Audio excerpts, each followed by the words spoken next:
Joe, I want to start, I guess maybe 70 years ago, you came to the U.S. from Puerto Rico. Yep.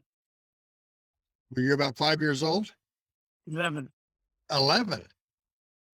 And where'd you go when you came into the country? We moved into a house on Idalia Street because there was no housing for us. Yeah. Who's we? My family, my dad, we had 7 of us, 7 of you. There were 5 kids? 5 kids. Elvis and who else? I was the oldest. Yeah. And Elvis is the youngest. Yes. Joe has a brother that is a Elvis impersonator, spot on. Oh, wow. Sung me happy birthday before. So what happened? You're 11 years old. You start going to school. Yeah, I started going to school out at Rusk Intermediate School. Was given 6 weeks to learn how to speak English or drop the grade. Is that right? So I was the only one that didn't get dropped the grade. The rest of your brothers and sisters did? Yes. Wow. So you go from Ross to, where do you go to junior high? Then we go to Fort Bliss Middle School. Yeah. And then from there, you end up in junior high. From there, I ended up at Ross Elementary. I was the first 8th grade class at Ross. Wow. And then from Ross to Burgess From Ross, go to Germany. to Germany. Yeah. I didn't know about that. Whole family? The whole family. Did you like Germany? I loved it. Wish I'd never left. Is that right? Why? It was a fantastic experience. Good German friends. Good relationships at school. It was just wonderful. How long were you there? 3.5 years. Wow. So almost your entire high school. Yes. Wow. And so you end up in the middle of your senior year coming back? Before the beginning of my senior year, I come back to Burgess. I had a choice in Burgess or Austin, and I chose Burgess because of my connection with the guy from Ross. But I chose Burgess High School. Yeah. What year did you graduate? 1965. 65. So you graduated from high school and off to Texas Western you go. Yes, sir. Okay. Did you live in the dorms? No, I lived at home. At home. So 65, that's a year away from the second biggest win in El Paso basketball history, the 66 team. Absolutely. Second only to the Eastwood High 76 team. Yes. So, Joe, did you just have an instant drawing to the 66 team? How did you become so involved? Well, that December, I don't remember the date, December 1965. That afternoon, I went to the Sun Bowl. We beat TCU 13-12 from the Sun Bowl and walked over to the Memorial Gym, and we kicked the hell out of Iowa. Thanks, they had them like 34-4 at the half. Wow. And I thought, this is the greatest thing I've spent in school. Really? Sports, Who was playing football? Was Billy Stevens there? Billy Stevens playing, Chuck Hughes, Chuck Hughes, Fred, Red Carr, all those guys were there. all of that. Can you imagine having that many NFL players on our team this year? Oh, my goodness. It'd be awesome. I mean, I'm sure we had others on that team that you saw in 66. Oh, yeah. We had I think, 8 guys graduated, and were drafted. Yeah. Wow. That's awesome. So you go from Memorial Gym watching the Iowa game. Um, Tell me then what happens. Well, then that's just got me fired up to think about possibly collecting. So I collected the football game program, collected basketball program, and that was the start of me, all of the collections. Yeah. And do you have any idea why? I mean, I'm a collector and I can't tell you why. Well, I really can't tell you what.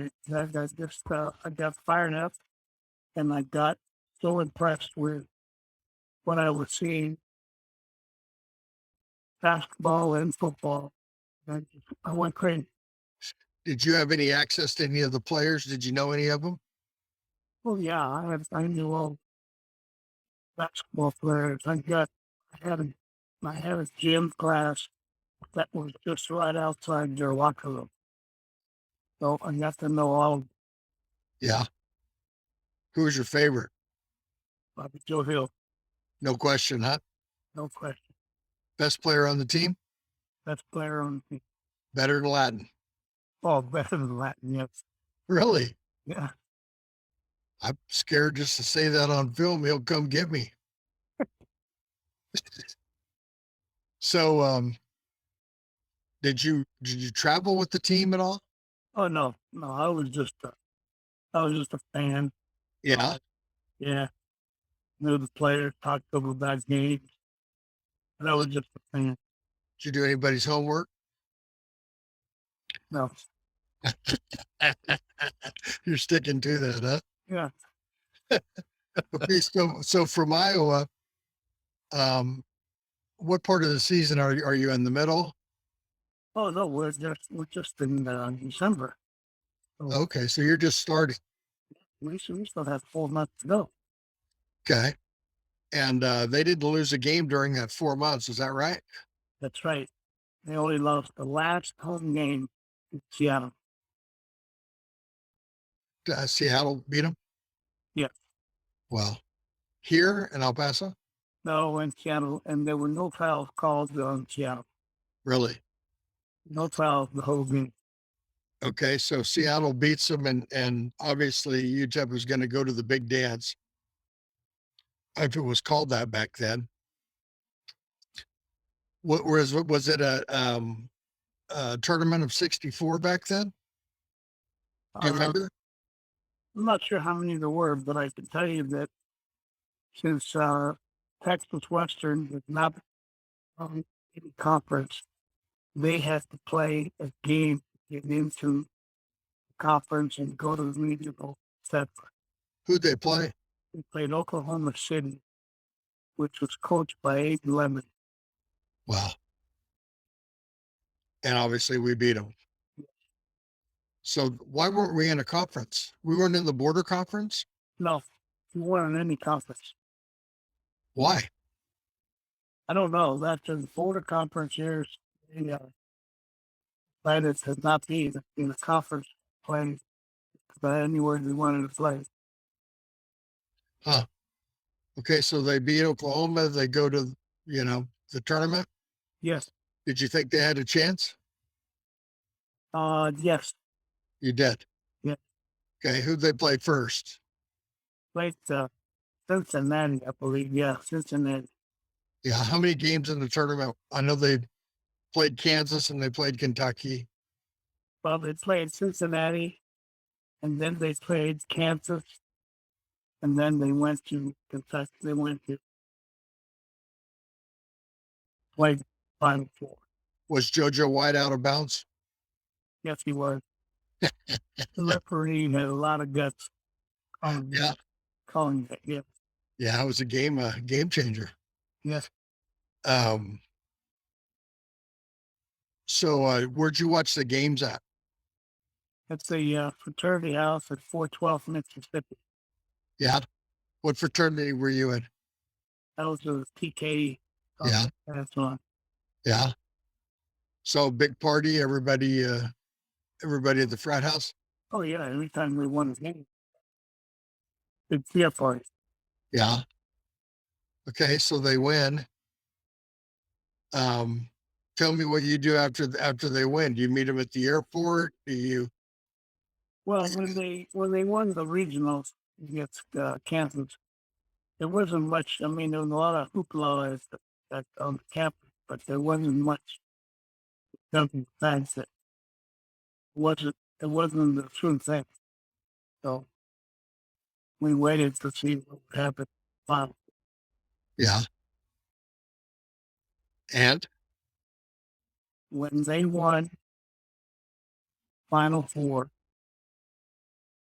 from the airport all the way to Trinity Methodist, the parade, Coach Haskins, Nettie Mullen, Simpson, they all left the parade and gone back to the gym, but the whole team stayed participating for okay. So at this point, your involvement is you're still just a fan. yet.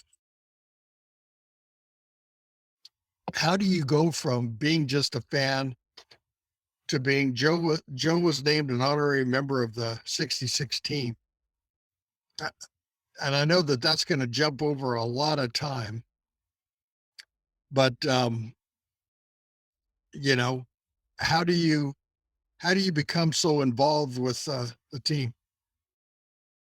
Well, I started with Bobby Joe Hill. When he passed, a lot of the guys knew that I'd be missing him tremendously. Tried to get together often. Uh, I think the guys knew that he meant the world to me. They were going to sort of gather around and welcome me. Yeah. And is that what happened? Yeah. So it was when Bobby Joe died. What did they name you an honorary member of the team? When Yeah. And what does that mean? uh, they made me an honorary member, went to Houston to celebrate the 50th anniversary uh, Final Four. Presented me plaque commemoration. Were you surprised? Oh yeah, absolutely. You didn't see that one coming, huh? No, I didn't see it coming at all. Yeah. So what was Coach Haskins like in the beginning? Did he change over time Oh yeah, I think that when I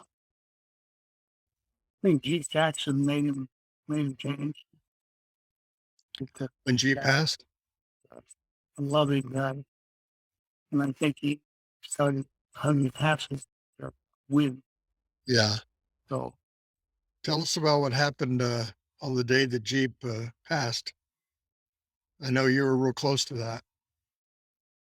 well, I was sitting at home, watched the preparing to watch the Kentucky Derby. I got a phone call from Barbara Binder. They couldn't find David Binder in a serious situation. I went to pick her up, went to Beaumont, sitting there. It was like a movie. Double doors come open. Surgeon says, "You lost." I had to go back to the friend. He called the he called the family. So who called the family, Joe? David Wilbanks. David Womack's. Yes, What was his involvement? he was very tight. Supporter of UTEP, but primarily supporter of Keith Jackson. Yeah. Horrible time, huh? Terrible for him. Terrible. Would Jeep have gone on to play, you think? I think he'd have gone to play in Europe. Yeah. done well, made some good money. Yeah. So then what happens? Well, marry him, meet the family, marry him and everybody. Very heartbroken over all the stories that are coming out about Jeep. Anyway, those finally get put away. And just, it's a sadness when it's a good friend. So Yeah. anyway, The Jeep have a big funeral? yeah, Yeah. Yeah. El Paso loved him, huh? absolutely. Yeah. So how long, what year was that? Do you know? I don't remember that. Um, I'm trying to put it in it's probably 76, like 86, maybe. 86, 87. Yeah. And 20 years after the big win. So uh Joe and I know each other well. We have dinner often. Um, as a matter of fact, tonight would be the third time in a row this week.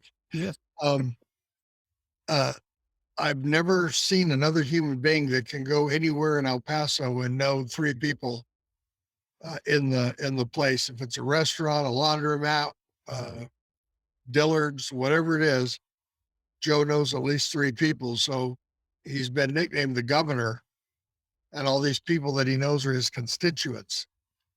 Um, but I kid you not. So, Joe, when did you become that social? I'll call it a social butterfly. Well, I think really it became fall of 85.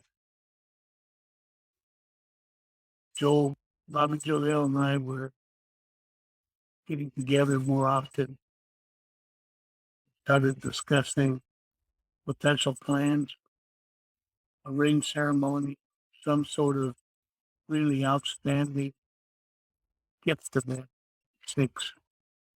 So that that brought me out to talk to a lot of people, but you know what? I had no help. Uh, Yeah. Did they not get rings when they won? no, they had standard watches, the regular watches, the Uh, things watches that Kentucky got, they got. well, Uh, and of course, Johnson was president and he didn't have time to see the team. So uh, that was something that was always stuck in my throat. yeah. So I became, I guess, that's, and then once we did the reunion March of '86, uh, more people were, that had 12,000 people that night, and so we had more people became friendly. I mean, I couldn't,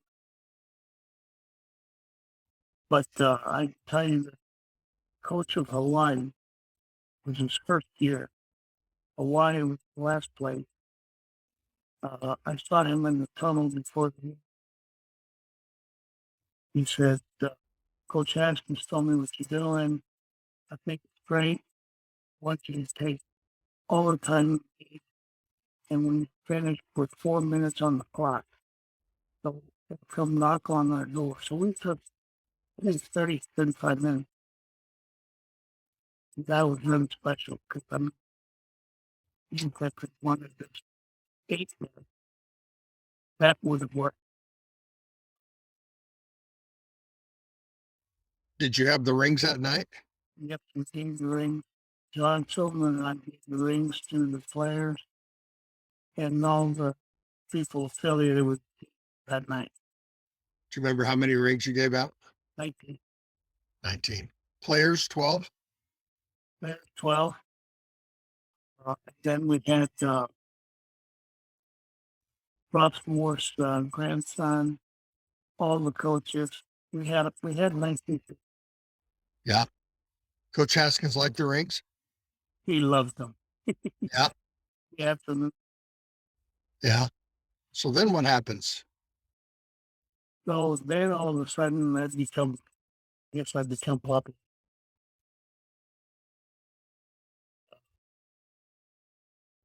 I start thinking about what to give them next year. I start thinking about what would be an appropriate gift for the next year. So I bring them all back. I had watches made. Each watch. Yeah. You did watches again later, didn't you? Only for the track team. Uh, that was really the last time I did. Wait, I did watches for uh, it was the 55th ceremony. Yeah. Yeah. What about the track team? Oh, the track team, that was just part time on my part to get involved with them, make sure they received watches. Did you go to the track meets? Yeah, they were outstanding. Yeah. Outstanding track. Did you see Bob Beeman jump? Yes, Was it amazing? he was an amazing individual. Uh, Take off from that pit up someplace else. Yeah. Was he shy all the way back then? Oh yeah, he was pretty much on his own. Uh, like I said, I just wanted to watch him, know them quite as well as I did basketball. Yeah. He's a hard guy to get an autograph from. Even oh yeah, Yeah, he's a tough guy to get an autograph from. Okay, so 87, then what happens? well we get 86 we give 'em or 87 we give them the watches that I had made for them. Had a little more help. I had Brad Hogan was all for it. He discussed it. And Diane approved it. That was the end of that. We just got the watches. So Yeah. When did Diana start? that was the first thing we gave a shit about it. Yeah. Yeah. Okay. The rest of the time, I don't think she much cared was something purpose. Yeah. So I'm still trying to figure out when you became Mr. UTEP. Well, that was just a couple of years. Oh, come on. I've known you well for 10 years, and it's been that way ever since I've known you. Well, officially, it was a couple of years, but it never, I shied away from Mr. UTAB, all sports. I kind of shied away from the change, policy, change, athletic. So I just tried to bring that. Yeah. What kind of changes in administration or rule? Did a whole change in basketball coach, football coach, AP, Was Bowden the athletic director? pardon me? Bowden, was he the athletic director? No, Never for you when you were in school? Because I know he was the AD for a while. hey, he was like while I was in school. Yeah. Yeah, Well liked. it's been so long. I hate to judge him. I like him. Yeah. Okay. Well, you're gonna have to work harder than that to get me from 1987 to 2021. Well, Because if you like it or not, you can shy away from it as far as you want. But you're Mr. Minor. You're the guy. well, Doug, I honestly tried to not pick up that Um, I thought it was a little too. Dude, every basketball game was a town hall for you to meet your constituents. And I think so all my relatives around the basketball games for sure. But and then I really kind of quit collecting and doing all that stuff in 2006. I was done, and really I haven't collected much since 2006. Well, tell you, give me your 5 best pieces Of what? uh, of candy, of your collection. I'm a collector, and I know that there's 5 things that on the day that I got them, I was over the moon about them. Well, really primary, the number one primary in fact that I was working at CX. The, the magazines came in that had the same Sports Illustrated frame. So that's really number one. Yeah, Number two would be the book that Ray Sanchez wrote, because it's got all the 12 signatures, hardback copy yeah, I've got that. on there. That's number two. That put me over the moon because the editor wrote something on the back page about me. And fourth thing, not a collection, outstanding, distinguished alumni. That fall one short. And so what year did you get the Distinguished Alumni Award? 2 years ago. Yeah. Was that did that get any better than that? Nothing better than that. And Heather Wilson, phenomenal, phenomenal press. I was the first guy she met. That she brought it up at the speech. I was the first guy. She's a very special person. Yeah, But, yeah. Where do you keep your award? I keep that right now. It's in a box because we're actually know we're trying to prepare to move. Yeah. Do you know where it is, huh? Oh yeah, absolutely. Yeah. I know you've given UTEP a bunch of stuff or loaned them a bunch of stuff. Yeah, it's all into the Foster Street complex, and that's when talking. What all did you give them? Oh my goodness. Well, the prospects are thanks to you. You donated that to me. Championship ring, championship watch, jersey, up top. Uh, I don't know what else. A lot. Down, it's all given. And so that gift to the university survives you. Yeah.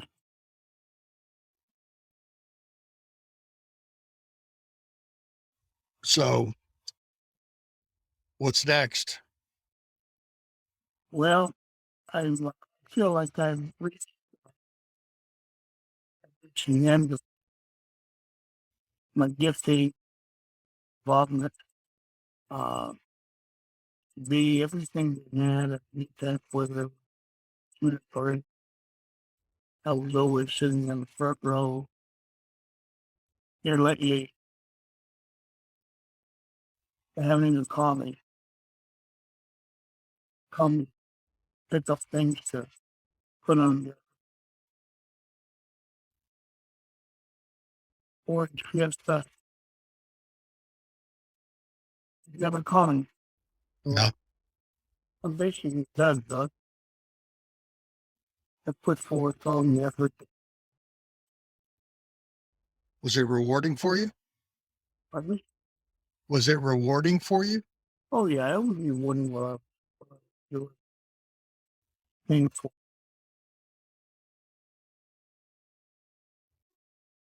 Because it's like last night, Joe. We had dinner last night, and Mayor Margot came over and talked to us, brought his whole family. They didn't come over to talk to me. They came over to talk to the governor. And I'm gonna bet you knew two or three other people that were sitting behind me. Is that right? Yeah. And that's what I'm saying. You always know half the room. Well, I don't know how this happened, but coming one out the move. Yeah. Moving your residence, you mean? Yeah.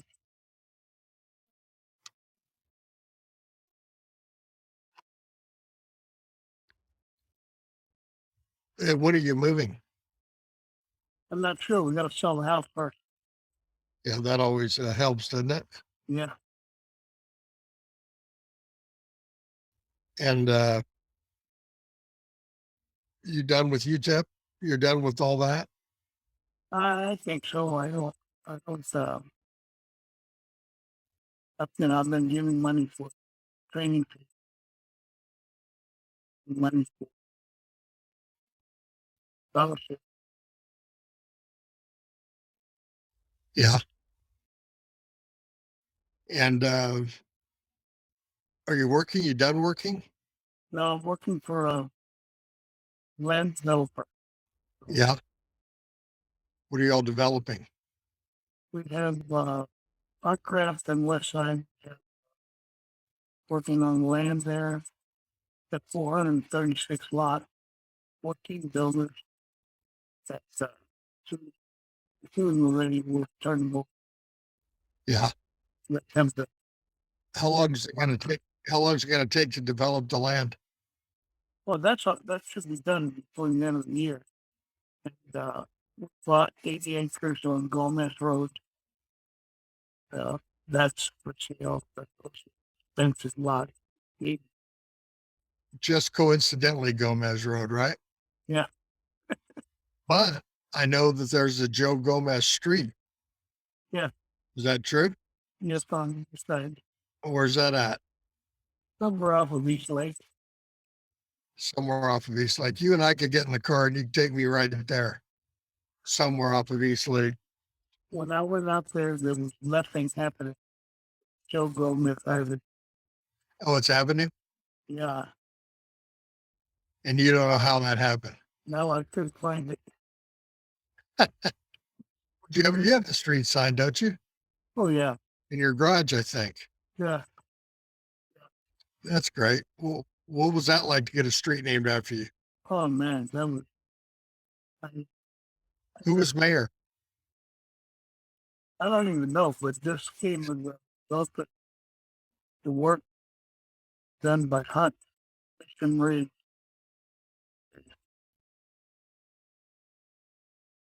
He sent me, buddy Gary Sapp sent me a text message or email that in the street.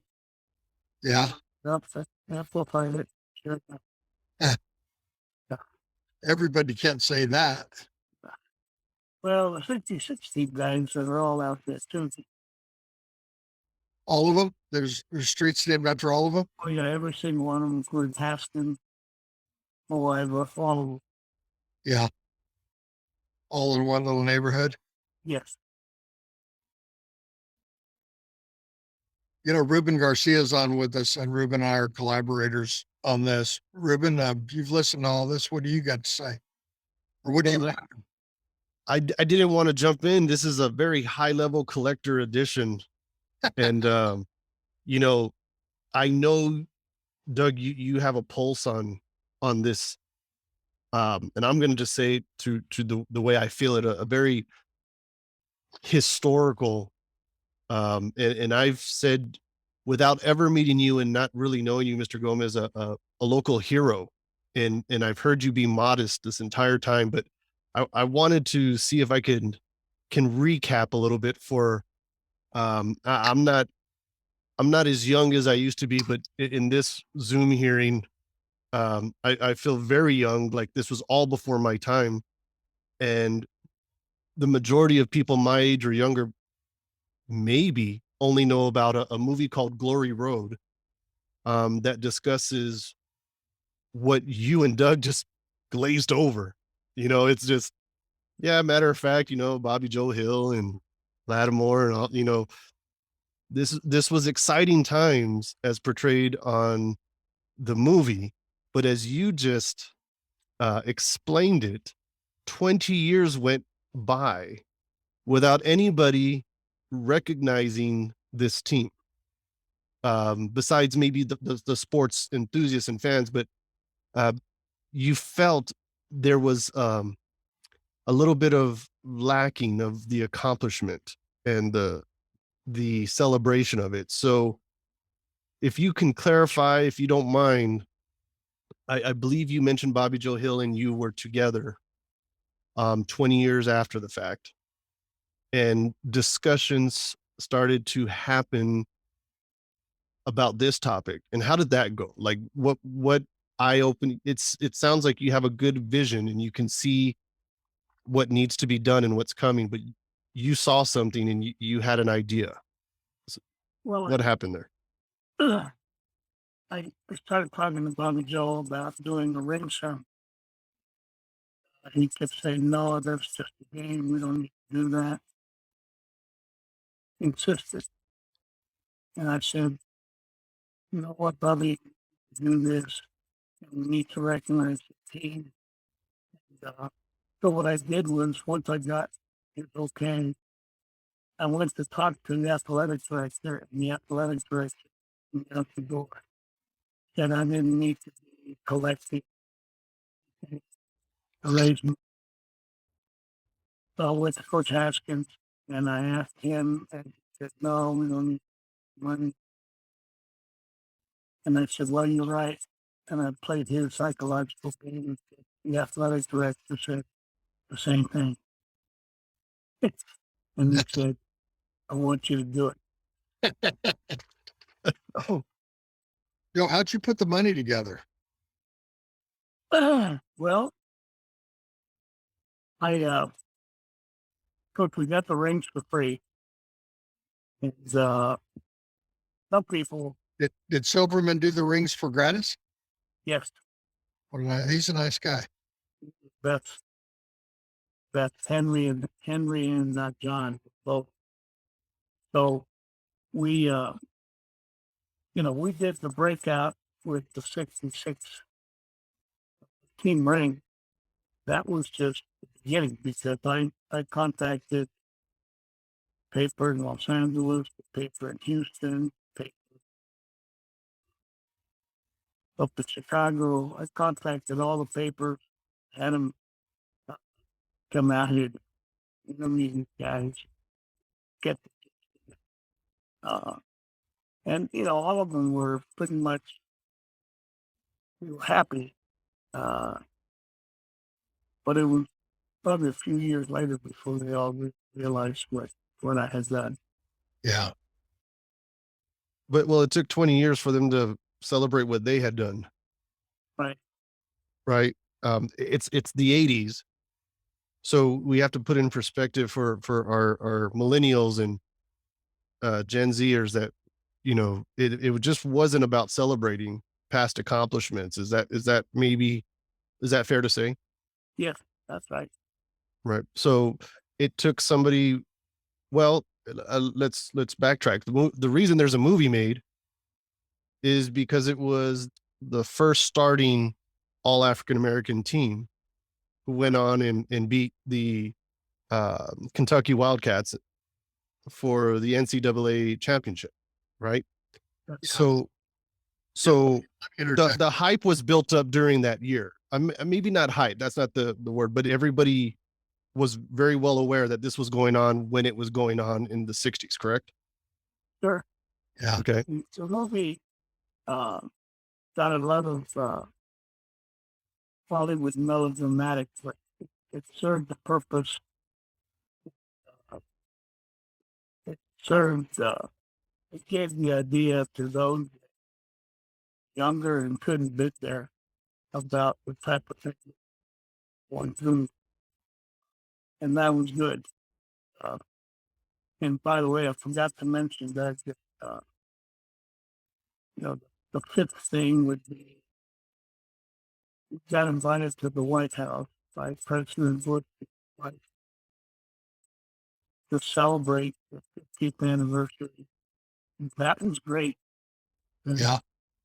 Johnson didn't invite him. Bush was the first to invite him to dinner, entertainment. It was like being somewhere else. I couldn't. It's just hard to explain the feelings. Pride, right? You had a lot of pride. You were proud of the whole thing. So the Yeah. significance isn't lost on even the White House, right? So 50 years later, there's still significance of the accomplishment. And I'm trying to just clarify a little bit. The mentality in the 80s wasn't the same as it is today. So it's really not about um it was done purposefully or to take away from the accomplishment. It just wasn't natural. It wasn't at the top of everybody's list to celebrate something that happened 20 years ago. But was your objective at the time to commemorate a win of the NCAA championship or to further acknowledge that component of the game itself? Well, purpose was to commemorate championship win, but it took journalism, papers, all of that to write. After that, we had a couple articles in Sports Illustrated. It just made it more those type of big things maybe added up to what we did. That's great. So you're mainly just a big UTEP fan and you want to make sure that team gets recognized.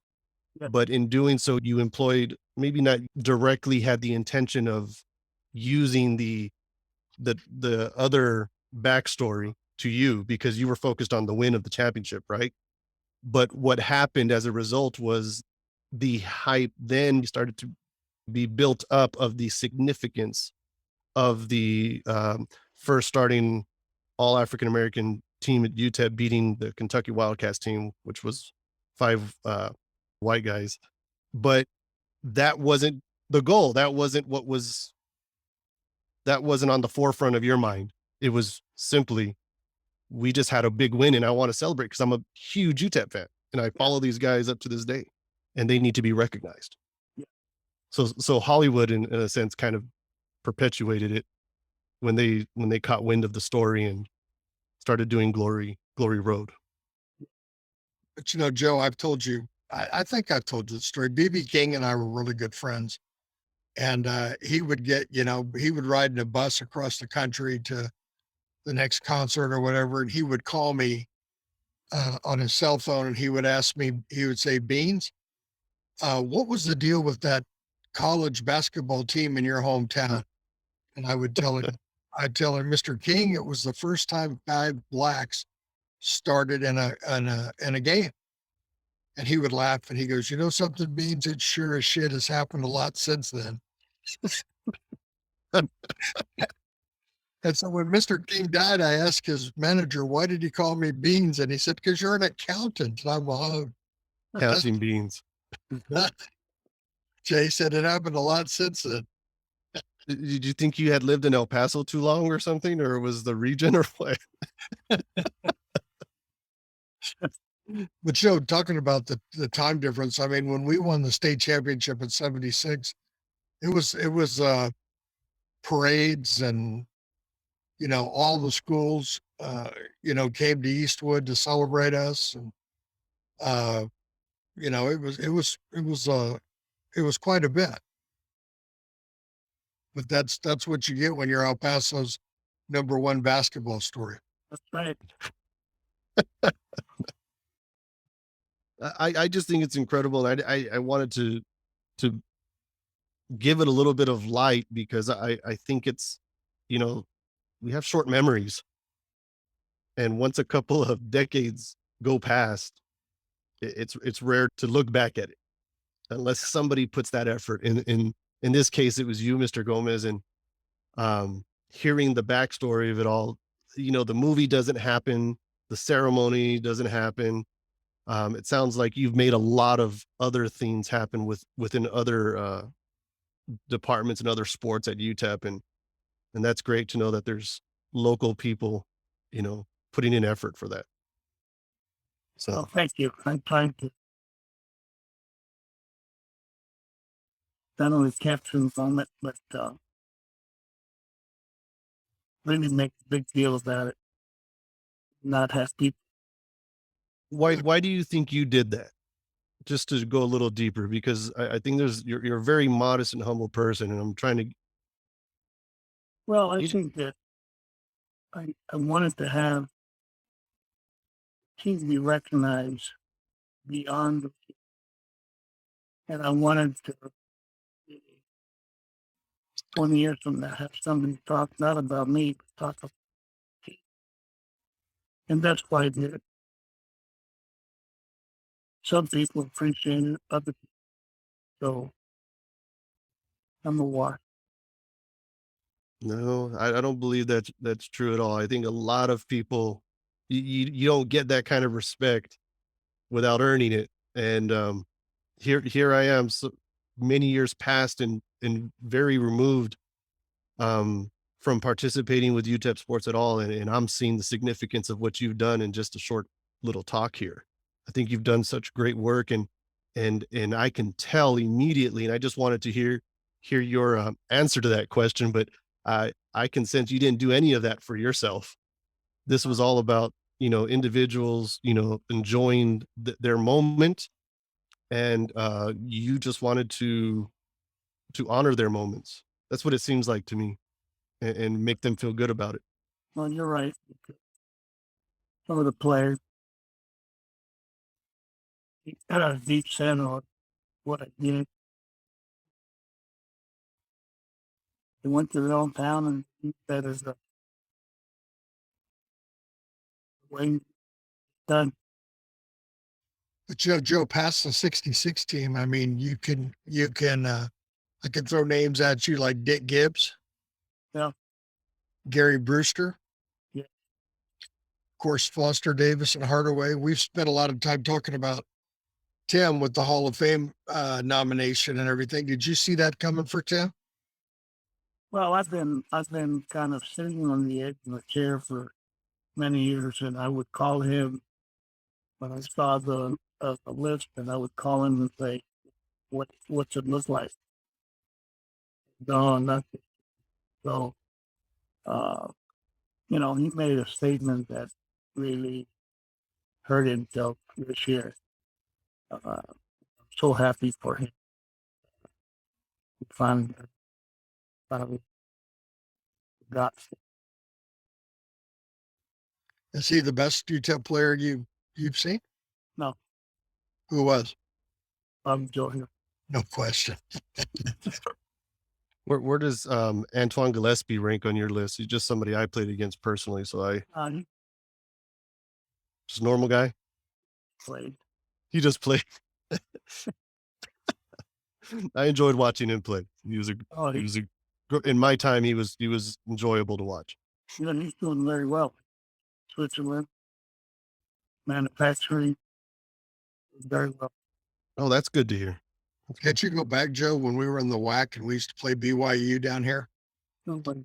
and Danny Ainge and remember all that? Those were games, man. Says, oh, it was Saturday afternoon. Where had your heart pumping for the week. So, you're talking about your glorious miners, the glorious Eastwood Troopers. The year after we won state, we played UTEP in a game, like what would you call that? It wasn't a practice. I mean, but it was Like an exhibition game. just an exhibition game. Yeah. So we played UTEP at the Haskins Center, and we beat them by 17 points. I don't believe that. That's a true story. I want to see. I want to see the video on that. I can prove it. You play too much with me. That it's probably true, but It is true. It is true. And that's a statement. That's uh, good. yeah, that was our first game that year. And I mean, we were ranked 7th in the country. I mean, we were supposed to really do big things my senior year. It didn't happen. It's the way the ball bounces sometimes. Oh yeah, even much better teams lose to much worse teams, just depending on the way things start off, and momentum can, as you said, the ball can bounce any which way. Yeah. So, I don't, best out of 10, I don't think we could beat John Tyler 10 times, the team we beat for the state championship. It was just our night. and probably that's the way it went for UTEP the day they played you guys. It was just there. Oh, no. No. I mean, no. Your team could have beat them 9 out of 10 times, you would say? No, we could have beat UTEP, yeah, but yeah, we did. We played UTEP. Well, good. That's good. And I looked over and there was only one guy in the stands, and it was Joe. Pulling your leg, Joe, but we did beat him. See, I don't know when he's joking. I believed him. Oh, we beat UTEP. No, that Mr. Gomez was the one in the stands.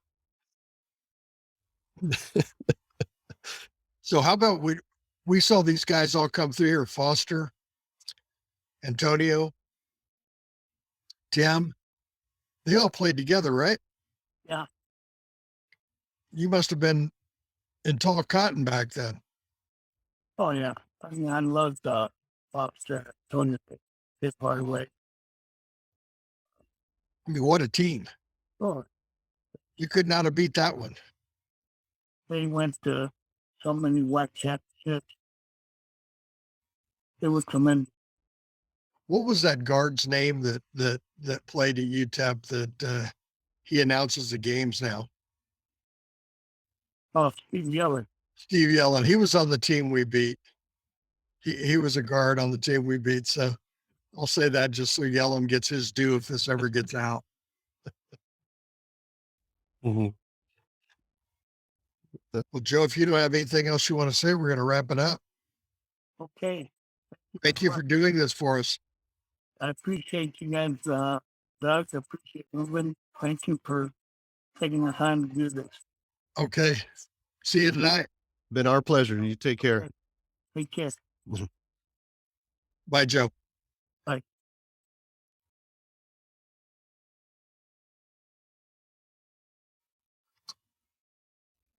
So one of the takeaways I got from Mr. Gomez is how significant it was that he had a conversation with between he and one other person, Bobby Joe Hill, and how without that one interaction conversation,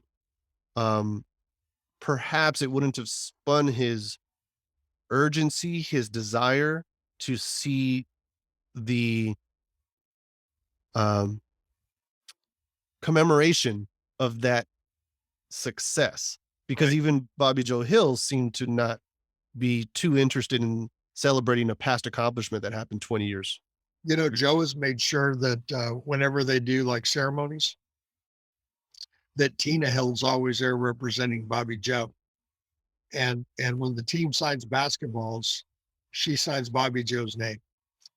And that's pretty cool. You know, and I know that there's going to be others not brought up the way maybe they should have, and I'm open to if any of them, you know, watch this and they want to talk about more in depth about the 66 championship team or the recognition of the team, because I feel, you know, Joe Gomez is such a humble person. He's still not touching, he's barely scratching the surface of how it came about to actually commemorate that team. What would be interesting would be to get somebody on that, you know, like one of the players like David Lattin I could get, or somebody like that, to talk about the things in the movie that were Hollywood that didn't happen. Did you see the movie? I have seen the movie. Yes. Yeah, there's no writing in blood on the walls and all that bullshit. Yeah. They had to make it exciting for anybody under, Yeah. 20 years old at the Yeah, time. a lot of that stuff didn't happen. Something that did happen is Willie Cager played the game with a knife in his sock because he was afraid he was going to get attacked. Right. So that's real fear. That really happened. It just, Yeah. it got demonstrated, Yeah. to hit the viewer. Right. And definitely, when you watch that movie, that scene, you can feel the impact of what that might have been to The best scene in the movie is when Haskins is a gasoline attendant. there was just so much to that story. There's so much to this team, and Yeah. there would be no movie without what I'm gathering at this very moment was a Yes. conversation between two people, Bobby Joe Hill Yeah. and Joe Gomez, See, there's a guy on the team named David Palacios, right? and Palacios was Mexican American. Right. He feels that Mexicans were shunned by the entire experience, and he has refused to participate in anything since 1966. He will sign no photographs. He will sign no team signed basketballs. He refuses to participate in total. And I think that to interview David and find out what his problem is would be very interesting because that's You may somebody. be absolutely right. And from what I'm hearing, it took 20 years to even acknowledge the win Yeah. properly. And then another, I'm trying to recall when that, I believe it was what, 2006, 2005 when the movie came out. So that's an additional 20 years Yep. to acknowledge that, aspect of the accomplishment in that team.